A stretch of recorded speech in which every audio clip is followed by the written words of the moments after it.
Bueno, tenemos a la consejera de Sanidad. Hay que decir que la Consejería de Sanidad, ahora que recordamos la pandemia, que es cuando empezó las denuncias de Ayuso de las contrataciones clamorosamente ilegales, que ahora hemos descubierto que es corruptas hasta el tuétano, en un montón de ministerios, pues empezó por entonces. Y aquello se convirtió en el epicentro político no solo de España, de toda Europa.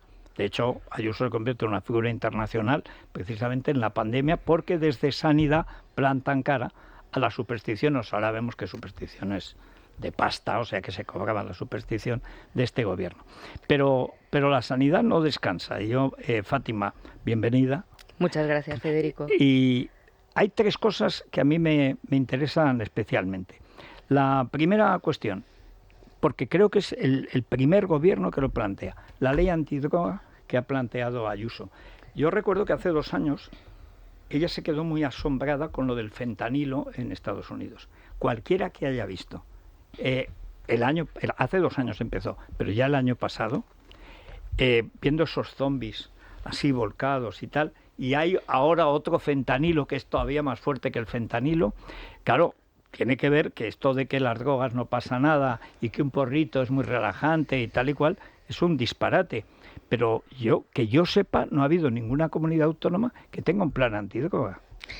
Pues así es, además es un plan valiente liderado por nuestra presidenta y que va a anunciar en breve, aunque ya estamos poniendo en marcha muchas cosas.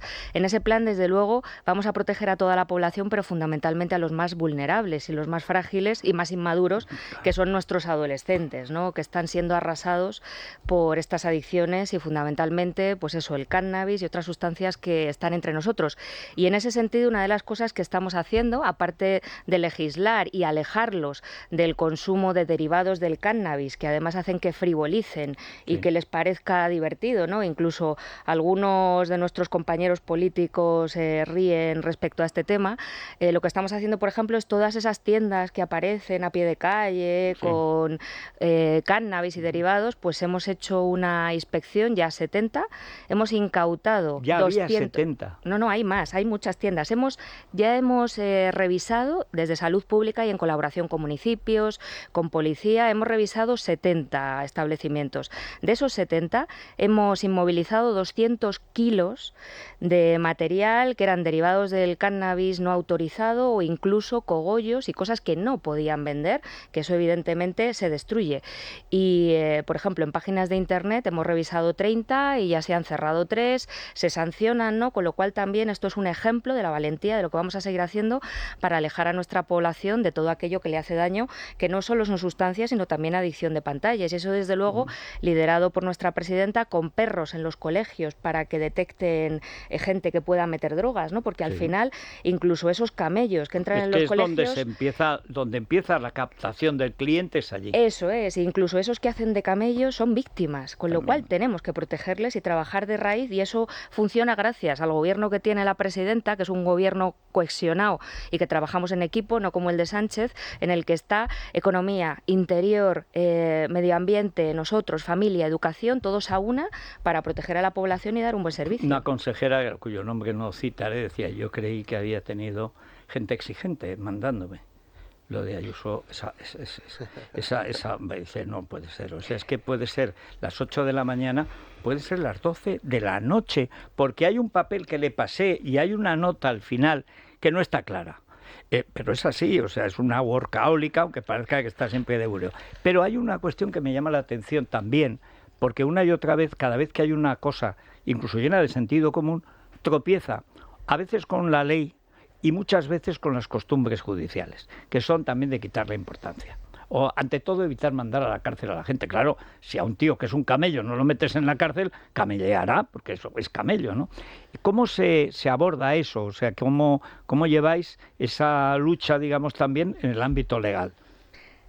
Pues a ver, esa maravillosa exigencia que hablas de nuestra presidenta, a mí me encanta y doy fe, que puede ser a las 7 de la mañana o a las 3 de la madrugada cuando piense que hay algo en lo que debemos de trabajar para mejorar la vida del ciudadano. Y desde luego lo que estamos es, sabiendo que hay una ley estatal superior por encima de la nuestra, trabajando, como digo, todos los consejeros con el abogado de la comunidad, general de la comunidad y toda la asesoría posible para, haciendo las cosas bien, proteger a la población, sancionar a quien haya que sancionar y tomar aquellas medidas, a veces desgraciadamente punitivas, porque no hay otra forma de que la gente entienda que eso está mal. Y desde luego con programas de educación, con programas de información, llegando al corazón de los colegios, a las universidades y diciendo que esto no es gratis, que no es el porrito de la risa, que esto tiene consecuencias y que incluso puede producir enfermedades mentales que si no hubieras consumido no hubieran ocurrido, o accidentes, o destrozar familias enteras, porque cuando la droga entra en una casa se devasta la familia y el entorno, ¿no? Y eso, desde luego, como sociedad no lo podemos consentir. ¿Qué está pasando en Muface? ¿Qué está haciendo el gobierno con Muface? Yo creo que este gobierno no puede hacer nada bueno, porque si lo intentara además lo haría mal, pero es que no lo intenta.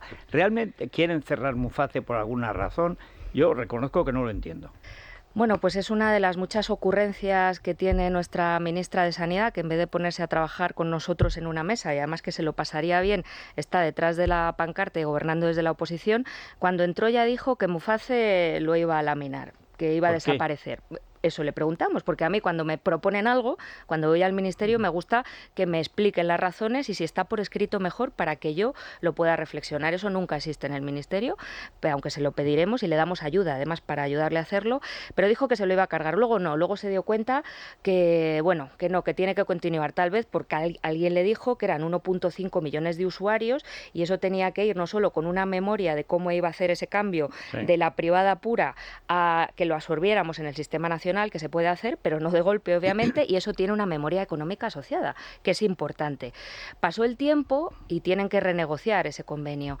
La ministra de Sanidad en el último Consejo Interterritorial fue una de las cosas que le preguntamos en ruegos y preguntas, porque las cosas de calado nunca las pone en el orden del día, igual que no pone el plan de recursos humanos, y entonces nos dijo no, que eso lo estaba negociando el ministro de Función Pública y que era algo que había que llevar con secreto y sigilo para que llegara a buen puerto. No vayan a pensar que esto es una democracia. Eso es. Sí. Pero sale el secretario de Estado, todos yo les conozco de la Asamblea, obviamente, que es un poco más sectario, diciendo que hay que acabar con Muface, incendiando las cosas sin pensar y hablando siempre de equidad y de derechos y de que todo el mundo tiene derecho a la misma sanidad. Millón y medio. Millón y medio. Entonces, parece ser que están llegando a un acuerdo y que ese sistema va a continuar. Pero claro, lo que tienen que pensar cuando dan este tipo de noticias, que primero alarman al usuario de ese servicio. Luego, en la sanidad, obviamente, podemos tener músculo para absorber a todos esos usuarios, pero tenemos que hacerlo con cabeza y con un procedimiento, porque no puedes meter a 1,5 millones en tu sistema sin que aumenten las listas de espera y se haga peor el servicio que le das al resto de los ciudadanos que están dentro, porque tienes que formular unos recursos humanos o poner en marcha un plan, como se hacen las cosas, para que esa atención sea con equidad, con seguridad y con los principios de buenas prácticas para todo el mundo. Con lo cual, ¿cómo están las listas de espera en Madrid? Pues seguimos liderando los mejores datos. Además, los datos que publica el Ministerio en junio de este año, pues en listas de espera quirúrgicas tenemos 47 días, que son 74 menos que la media de España. En listas de espera para consulta son 60 días, que son 34 menos que la media de España, y no nos conformamos.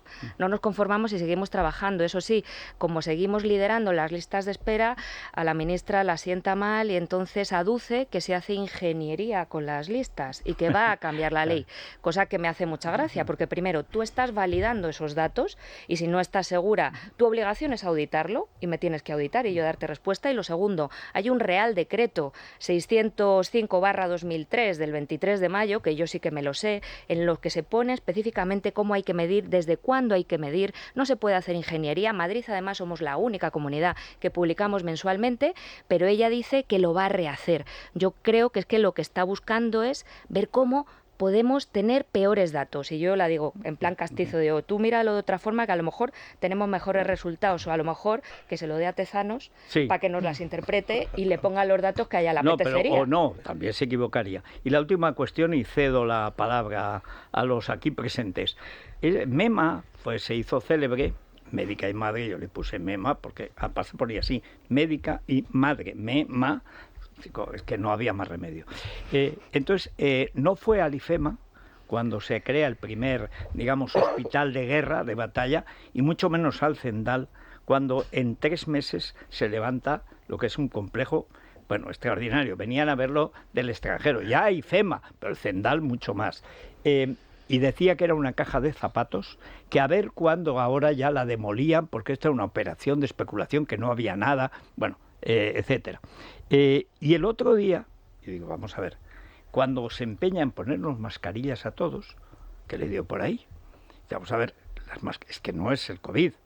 No, pero puede haber, ya, sí, también, yo necesito una mascarilla antisocialismo, pero no hay. Y además es un poco difícil que la imponga, aunque no estaría mal. Pero ¿qué hacemos con esta mujer? Ahora quiere ir al Zendal y poner en lugar de Isabel, pues entonces poner Mónica Zendal, ¿no? Pero, o sea, ¿qué le pasa a esta? Porque tú la conocerás, la habrás visto actuar desde que empezó como pistolera, ¿os acordáis? Hombre, es inolvidable. Claro. Esa mandíbula ahora está soltera, ojo, está suelta. Es un peligro, Mónica, siempre lo fue. Pero este momento, ella, el Zendal, sí lo quema. Pues bueno, esto es un tema que me hace mucha gracia por ser irónica. Obviamente yo soy médico, no diré la segunda parte, porque yo tengo vocación de servicio y yo estoy para salvar vidas, ¿no? Sí. Ahora en este puesto también. Desde luego, en esa época de la pandemia yo estuve allí.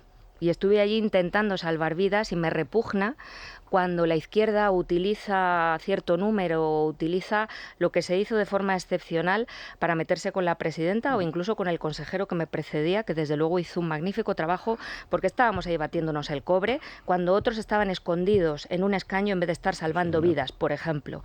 Entonces el Zendal está más que amortizado y fue una idea magnífica que sirvió para drenar pacientes de otros hospitales ahí y salvar vidas. Y si además hacemos un estudio, que yo lo he hecho, de los resultados, lo que pasa habitualmente cuando abres un nuevo centro y además de esas dimensiones es que pues hay más infecciones, la mortalidad aumenta, pero oh sorpresa, que la gente estábamos trabajando codo con codo y éramos todo uno, que la mortalidad y las complicaciones, en la estadística es igual que en los hospitales como La Paz con el 12 de octubre que ya tenían un recorrido. Y eso os puedo asegurar que salvó vidas, porque no estábamos para otra cosa. Y mientras ella manifestándose con enfermos dentro, cuando los demás necesitábamos, como dice la presidenta, que no nos molesten, que nos dejen trabajar, por Dios. Y ahora se intenta arredrar algún mérito.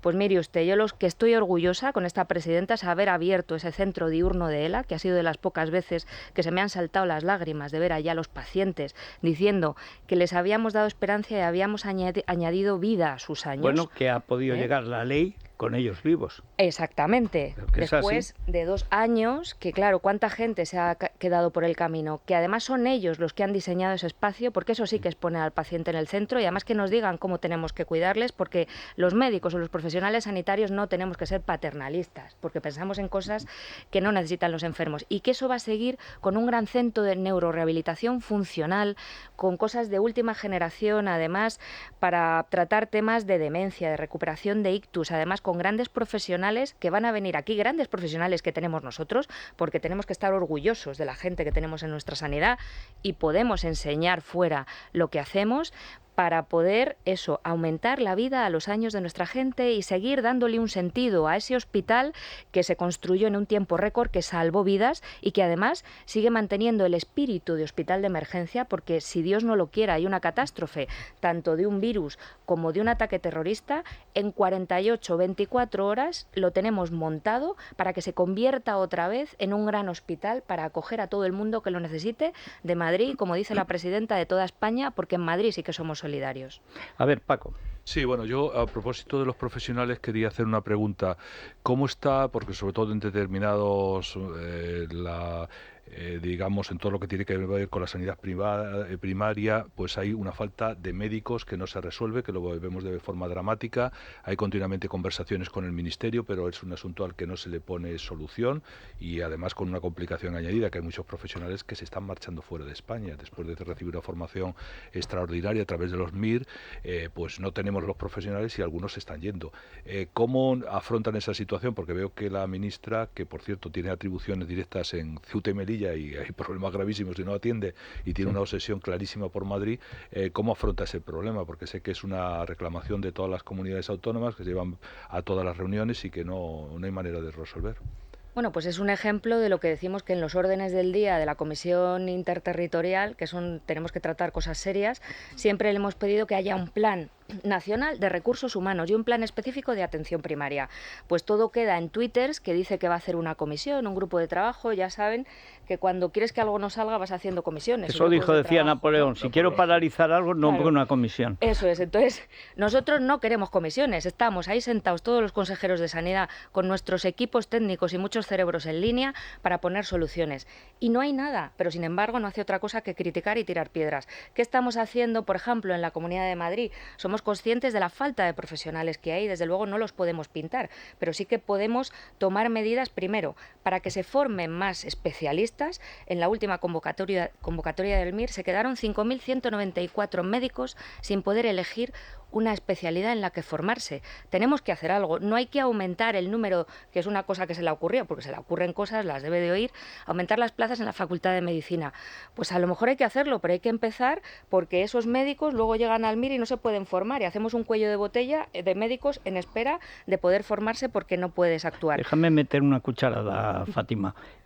¿Qué pasa con la habilitación de todos los médicos que vienen de Iberoamérica, que entre el Colegio de Médicos, el Ministerio de Nunca para allá y para allá tampoco, etcétera, hay miles de médicos que vienen de Colombia, que vienen de Argentina, que vienen de Cuba, que vienen de Brasil, de Perú, de todas partes, que además hacen falta, porque nos hacen falta médicos? Yo recuerdo que la última vez Ayuso nos dijo que calculaba que en 8 años más o menos Madrid tendría al menos 1 millón más de habitantes. Y además 1 millón de habitantes que vienen a hacer su vida aquí. Un proceso de jubilación acusado en el... Exactamente. Entonces resulta que tenemos a lo mejor 20.000 médicos, que podrían ser más, porque muchos se vendrían a vivir a Madrid por la seguridad, por lo que sea, y sin embargo hay también un cuello casi corporativo, que eso no hay manera de desbloquearlo. Pues has dado en el clavo, Federico, y es una de las cosas a las que iba. Una de las cosas a corto plazo que yo he puesto encima de la mesa es que todos nuestros compañeros de Hispanoamérica que tienen su título, que están formados, que trabajen con nosotros, porque ya lo hicieron en la pandemia. En la pandemia estuvieron a nuestro lado, además exponiendo su vida para salvarnos, y además os puedo asegurar que son excelentes profesionales, porque yo tengo una relación, yo soy educadora, o sea, estoy en el comité de educación de nuestros colegas en Hispanoamérica, y es gente que tiene una formación brutal. La cifra de 20.000 has dado en el clavo, porque nosotros una de las cosas que reclamamos al Ministerio y al Ministerio de Educación y de Ciencia, al que sea, y al de Sanidad, es que estamos los consejeros a su disposición para facilitar los trámites burocráticos y administrativos para que esa gente, si cumple esos criterios, pase a trabajar con nosotros y haga más grande nuestro Sistema Nacional de Salud. Y desde luego en la Comunidad de Madrid yo con los brazos abiertos, porque con la tasa de jubilación más lo que necesitamos por las enfermedades que vivimos más, vamos a necesitar más de 9.000, que no tenemos y no los podemos pintar, y no es que estén huyendo tampoco, no se caen por los estos de España. Hicimos una pregunta al Ministerio, yo todas las veces que me reúno con la ministra, pásame por favor la lista del número, sí, te lo vamos a pasar. No, se hizo una pregunta por el portal de transparencia en el Congreso, 23 de diciembre de 2023, el último dato. Declarados 20.000 médicos pendientes de homologar y 3.595 enfermeras. Pero hablando con la Federación de Médicos Extracomunitarios, que nació en Madrid, calculan que son unos 50.000, pero declarados son 20.000. Imagínate si esos que declaran les podemos ya homologar. Y toda la atención primaria, que sobre todo en la España vacía, está desapareciendo pueblos porque no hay médicos. En el último viaje que hizo Pedro Sánchez a algunos países africanos habló de acelerar de esos profesionales de esos países, concretamente. ¿Por qué esa medida de diferencia de discriminación positiva en una dirección de estos países, Guinea y de que no sé de... Gambia. No sé Gambia, creo. Gambia. Y con respecto, por ejemplo, a todos los profesionales latinoamericanos que están, que lógicamente que tienen que hacer las pruebas necesarias, pero que están preparados, eso entiendo. Y también sí, me da la sensación de que hay alguna reticencia por parte de los colegios oficiales de médicos. ¿Es así eso? Pues muy bien apuntado. Sí, ahora otra de las ocurrencias de nuestra ministra sin explicar es que iba a acelerar la homologación de los médicos de Gambia. Yo no tengo nada en contra de estos profesionales. A lo mejor también quiere acelerar los de Marruecos, a lo mejor por algún tipo de relación. Por la misma razón, la reina no sé, de África, Gambia, estaba hay una honda relación entre Gambia y Begoña. Y yo os puedo asegurar que son bienvenidos y están formados, pero lo que no puede ser es, por ejemplo, que nuestros amigos de Hispanoamérica, Cuba, por ejemplo, que tienen un claro bloqueo probablemente por el régimen castrista alineado con Podemos y la tendencia de nuestra ministra, es que ni siquiera les dan los papeles básicos para demostrar que no están inhabilitados. Y os hago, además, un apunte. Cuba, que es toda la universidad pública con una gran formación en medicina, su programa formativo está homologado por la ANECA. Con lo cual es nuestro mismo programa, es decir, en otros países es más complicado porque hay que ir viendo que tienen una formación pareja, porque otra cosa es que nosotros siempre vamos a pedir que haya un especialista de calidad, y le puedo asegurar que todos son. Pero es que en Cuba además es automático. ¿Por qué no los podemos tener de forma automática? Y eso pasa con nuestros amigos venezolanos de Colombia, que de verdad estarían encantados de irse a esos centros de difícil cobertura que tenemos, porque a ellos además les hacen estar un año en la selva haciendo de médicos generales, como me dicen muchos, con las uñas, que no tienen casi medios, con lo cual cuando yo les hablo de que tenemos centros, ya con las medidas que hemos tomado de 22 críticos, ya hemos pasado a 4 y no nos conformamos, pero ellos estarían encantados de irse, y además yo encantada de recibirles porque es gente maravillosa que está deseando tratarnos, con lo cual eso es lo que ocurre en el Colegio de Médicos de Madrid. Yo he hablado con ellos porque tengo que tener y tenemos que tener buena relación con todos los actores, y les van a facilitar todos aquellos papeleos y temas administrativos y burocráticos que no pueden hacer que no los tengamos con nosotros, pero sé que hay en otros ámbitos de colegios profesionales en los que yo desde luego me he ofrecido a mediar, y así como con la organización médica colegial, porque creo que es de recibo, y además la necesidad que tenemos, seríamos tontos de no acogerlos con nosotros, porque además no son una amenaza, sino todo lo contrario, son una gran ayuda que nos haría más grandes. Y vuelvo a repetir, en la pandemia no nos preocupó que no tuvieran el título homologado y estaban con nosotros. ¿Por qué ahora no? Yo desde luego voy a seguir luchando por conseguir que la salud de los madrileños y de toda España, porque aquí viene gente de todas las regiones, tengan lo mejor, y para eso necesito médicos, enfermeras, psicólogos, y todo lo que pueda conseguir voy a luchar por ello, vamos, hasta el final. A ver, Fernando, pero y enseguida oyentes, porque están llegando muchas llamadas. Sí, muy breve. Primero, yo como usuario de la sanidad, si pueden venir hispanoamericanos, mejor, porque, en fin, si eres paciente y te puedes entender con el médico, como que es más fácil, ¿no? Por mucho además puedes hablar de fútbol y de toros. Que a la ministra pues le guste más otro perfil que le vamos a hacer. Felicitarle por la atención hospitalaria en Madrid, porque como usuario que me ha tocado padecer en varias ocasiones, la verdad es que tenemos un lujo en esta comunidad con la sanidad en ese plano. Y luego le quería plantear, usted está en una consejería que es la de sanidad, que es un potro, no deja de ser un poco un potro de tortura, ¿no? ¿Cómo se ve desde esa consejería ahora que estamos conociendo todos los detalles del negocio de la muerte con las mascarillas que hubo durante la pandemia? Todo el material sanitario, etcétera. Pues gracias por la alabanza a los hospitales, y yo he de decir que eso lo hacen los profesionales sanitarios que tenemos día a día dejándose la piel, y que gracias a Dios yo tengo ahora un gorro como consejera de sanidad, pero mi equipo se continúa con la gente que está en la consejería, con los gerentes, con los jefes de servicio, pero los más importantes son los que están sentados en una mesa en la consulta, y por ellos pienso día a día y hacen que esto sea muy grande y que venga todo el mundo aquí a que les traten. Respecto a lo que me comentaba de las mascarillas, lo vivo como médico que he sufrido la pandemia, y lo vivo ahora como consejera. Le puedo asegurar que en la Comunidad de Madrid se hizo todo de forma exquisita, y lo que no se pueden consentir son los ataques diarios que hay hacia la presidenta y hacia su entorno respecto a un tema de corrupción que estaba cuando el molt honorable presidente Illa era ministro de Sanidad, y ahí hay algo que se está investigando y que nos tendrán que decir qué ocurrió, porque ahí sí que estábamos todos con las uñas, sin llegar a un paciente o a otro y sin material porque se nos bloqueó desde el Ministerio de Sanidad. Todo eso está en investigación. Ahí es cuando llega la denuncia. Claro. Era el momento en que cuando ya por fin le dejan comprar a Madrid, que era la que querían impedirlo, dicen esas mascarillas insolidarias de Madrid, porque eran buenas, sí. Porque servían para algo y las otras no servían para nada. Es que de verdad se pierde absolutamente el norte y se nos ha olvidado que eso fue una situación para la que nadie estaba preparado, que nos puse a todos a prueba, que lo que salió es lo mejor de cada uno, porque sonreías con los ojos encima, cuando no podías otra cosa que llorar, muchas veces de impotencia, y que toda la ayuda que te venía era buena, y además veíamos lo que hacía nuestra presidenta, veíamos lo que hacían en la Consejería de Sanidad y sabíamos que estaban haciendo todo lo posible y lo imposible. La sanidad era una sanidad con mayúsculas, ahí no había sanidad pública o privada, se iban los enfermos de un lado a otro, nuestros médicos iban a las residencias, es decir, hicimos una unidad virtual de atención a residencias, la hemos inaugurado en el Puerta de Hierro, y la jefa de servicio lo dijo 100 geriatras del Puerta de Hierro, que es el área donde más residencias hay, porque es la población más envejecida, nos fuimos a las residencias para ver cómo podíamos hacerlo, y eso os puedo asegurar que ocurrió en el resto del territorio, y que es donde menos personas fallecieron si lo comparas con otras comunidades, pero nosotros no somos tan indignos de utilizar esas cifras y utilizar muertos, porque lo que hacíamos era salvar vidas con nuestros recursos, con nuestra capacidad, y desde luego yo puedo decir que la gestión de nuestra presidenta fue fantástica y salvó vidas y salvó la economía, que también es importante. A ver, Sergio, ¿por dónde van las preguntas? Pues hay varias preguntas para la consejera, principalmente en el contestador se han dividido en dos temas, desde lo que le toca más de cerca, digamos, a la gente, hasta la curiosidad que tienen los oyentes por saber pues cómo es eso de tener que tratar un poco con Mónica García. Así que hacemos una pequeña pausa y lo escuchamos. Es la mañana, es radio.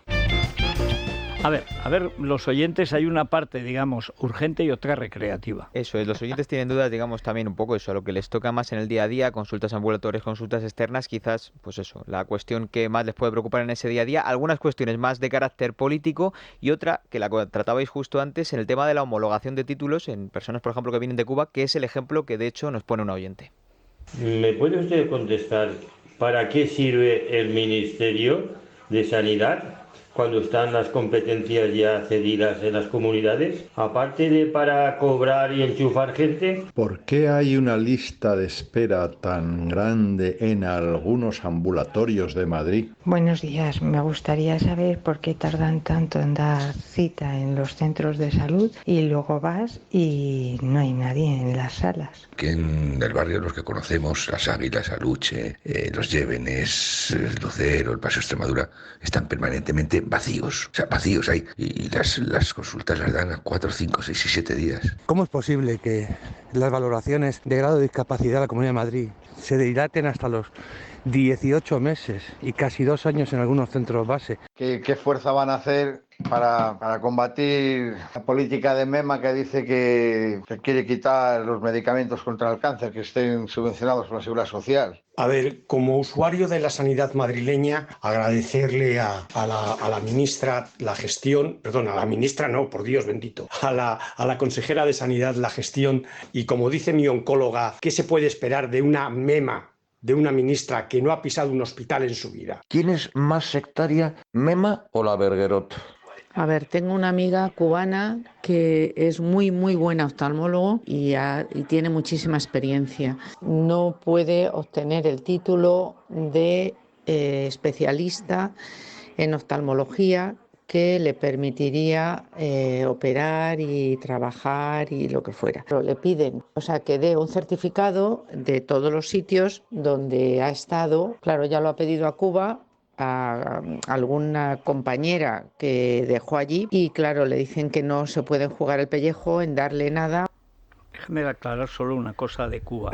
En Cuba sucedió que Bolsonaro, infinitamente mejor que Lula, por supuesto, y Milei, dijeron, que empezó Bolsonaro, que ellos les pagaban a los médicos que estaban allí, pero no le pagaban a Cuba para que luego Cuba, el régimen, le diera a los médicos lo que le pareciera. Y que como podía haber algún conflicto, que automáticamente concedía digamos, el pasaporte, en fin, la naturalización, como se decía antes. Había 3.000 médicos cubanos en Brasil. 2.800 eligieron que se quedaban en Brasil para cobrar ellos, no el régimen. Y es uno de los problemas por los que Cuba no da papeles, porque Cuba tenía en los médicos y en los mercenarios, ahora están en Ucrania, antes estaban en África, una fuente de ingresos. Y claro, los médicos han dejado de ser, en el momento en que, sobre todo en Iberoamérica, que además eran casi de fuerza de ocupación, dijeron, no, te pagamos. Y empezó Bolsonaro, ahora está Milei y creo que más. Pero a Cuba no, porque además no les llegaba a los médicos. Y eso es uno de los problemas por lo que ahí hayan cerrado el grifo del papeleo, ¿no? Exactamente, y además con connivencia parece ser, y según sospechan los médicos cubanos con los que yo hablo habitualmente, con la asociación, nosotros vamos a poner todos los medios, por ejemplo, a habilitar la declaración jurada. Si ellos no les dan papeles, desde luego en el Colegio de Médicos de Madrid nos van a ayudar para que con esa declaración jurada puedan seguir adelante. Y es cierto, ¿para qué sirve el Ministerio? Ayúdennos a homologarlos, porque ese es el siguiente paso, porque yo voy a poner todo mi cerebro, me arremango y toda la gente que tengo para hacerlo en el minuto 1. ¿Para qué sirve el Ministerio? Pues eso, lo triste es que te hagas esa pregunta y gracias a Dios las competencias están transferidas, porque si no, no quiero pensar que serían tweets y anuncios vacíos y humo, sin otra cosa más. Desde luego, lo que tienen que hacer para empezar es esos presupuestos que en la Comunidad de Madrid sí que vamos a tener, pero que ellos no tienen. Trabaje nuestra señora ministra en que en el Producto Interior Bruto para sanidad se dedique a algo más, porque dedicamos menos de un 7%. El gasto real llega casi a un 9%, pero es que en países europeos se gastan un 13% del Producto Interior Bruto cuando además hay formas de copago, que aquí la sanidad se hace con los impuestos, con nuestro trabajo, pero desde luego en la Comunidad de Madrid te diagnosticamos de lo que sea y te tratamos absolutamente de lo que sea y para eso hacen falta recursos. Eso es lo que se puede poner a hacer, por ejemplo, respecto a las listas y todo está correlacionado. Listas de espera en ambulatorios. Ayúdenme a homologar, ya hemos conseguido que de 22 centros críticos, porque no hay médicos y tampoco es que huyan, es que no hay porque la necesidad de la población aumenta, y lo apuntaba Federico antes, es que vamos a ser 1 millón más en nada, pero es que del año pasado a este hemos aumentado en 125.000 tarjetas sanitarias más, y eso supone una sobrecarga para la sanidad que por muchos recursos humanos que tengas, pues evidentemente es complicado de gestionar, pero para eso estamos nosotros, para hacerlo. ¿Y por qué están vacíos los centros? Porque es una de las preguntas insistentes, porque cuando acudes no hay nadie, porque hay una visita domiciliaria, porque es una consulta telefónica. Yo entiendo que están vacíos de pacientes. Claro, por eso. Claro. Se refiere a eso, que muchas veces vas y está vacío. Claro, que te dan cita para dentro de 4, 5, 6 días y luego vas y no hay nadie. Teóricamente eso lo tenemos, hay que revisarlo. Hay citas, hay consultas telefónicas. En general hay muchos centros que están vacíos porque te dan cita para la tarde o para el día siguiente, funcionan bien. Solo hay unos que son críticos y son zonas donde además los médicos no quieren ir, porque una de las cosas que está en nuestra ley es que tú decides dónde ir, no te pueden obligar, hay una voluntariedad, estamos poniendo medidas monetizadas y no monetizadas para que la gente pueda ir a esos centros y de ahí y luego lo que dices, como hay centros de salud que están vacíos, lo que sí que hacemos a través de nuestra carpeta de salud, de la tarjeta sanitaria virtual, estamos implementando un servicio de tal forma que si para ti te sale la cita dentro de 4 días y tú quieres que te vean ya, yo te voy a dar opción para que te vean en una agenda del centro de salud más cercana o de otro si te quieren ver para algo que no consideras que quieras ver a tu médico de toda la vida. Y como digo, siempre abogando por la continuidad asistencial y porque es mejor que te vea un médico de toda la vida siempre, pero cuando se coge vacaciones te ve otro médico sustituto, con lo cual no pasa nada. Preguntaban también los oyentes sobre el retraso en las valoraciones en los centros base para los grados de discapacidad. Mira, eso es más de la Consejería de Familia, pero no obstante, como somos un gobierno, que gracias a Dios somos 9 y nos llevamos bien entre nosotros y además... No tenéis más remedios. Claro. No, y además que nos podemos coordinar, porque con 22 ministros no sé yo cómo se... Claro, así no se ponen de acuerdo y cada vez la mesa tiene que ser más grande, con lo cual ya hay uno que no tiene mesa. Que no cabe. Tiene silla, pero ya no hay mesa, que no cabe. Da la vuelta y empieza otra vez el ministerio. Sí. Entonces nosotros estamos muy bien avenidos y eso es con mi consejera de familia, Ana Dávila, que estamos trabajando para desburocratizar y disminuir esos trámites trámites administrativos, muchas veces valoraciones médicas, los estamos facilitando con un trabajo conjunto sociosanitario, y desde luego yo la idea que tengo es que ya está en menos de 6 meses esa tramitación de discapacidad y dependencia, pero no obstante sé que su equipo, que es el que lo gobierna, pero con todo el apoyo nuestro, estamos trabajando para que eso no sea así. Si hay algún caso en el que, por lo que sea, se aumenta de tiempo, pueden contactar y nosotros valoramos el caso, y en lo que compete a Sanidad le puedo asegurar que caso por caso que llega, caso por caso que valoramos, porque para eso estamos. Bueno, pues muchísimas gracias, Fátima Matute. El estilo es el estilo. Es como la Escuela de Madrid. Marcial Lalanda y Joselito y la Escuela de Madrid. Y ya sabes, a hombros o a lule. Bueno, pues es la primera vez, creo, que entrevistaba a Fátima Matute. Me ha encantado, sobre todo, ver que tiene unas ganas de balón que ya quisiéramos esta noche con el Borussia. Bueno, es que el equipo de gobierno regional ha estado un poco, digamos que, no ausente, porque han estado trabajando, pero sí, pero estaba, es que apartado de los eran medios. Perfiles ignotos, porque claro, había algunos, bueno, fíjate, Escudero, que no habrá tenido que pasar y que tragarlo. Entonces, si estaba Fátima Matute al lado, lo vivimos todos, porque aquello fue como un psicodrama colectivo. Bueno, en todo caso, muchas gracias por estar y ya le preguntaremos más cosas. Sí. Pues absolutamente, y si hay que jugar al fútbol y poner el balón en marcha, ahí estoy también para lo que haga falta. Claro, es que tiene mejor entrenador que el Madrid. Bueno, pues yo no sé si le han metido un gol al presidente de su partido, Alberto Núñez Feijóo, porque acaban de preguntarle sobre la cuestión que nos ocupaba, que era Isabel Díaz Ayuso y esa vamos a visita, esperar, el próximo, no pongamos visita, en un conflicto, ya que es la primera vez que recibimos a Fátima. Es que me da que la respuesta no va a ser satisfactoria, o no era la que al menos esperábamos algunos.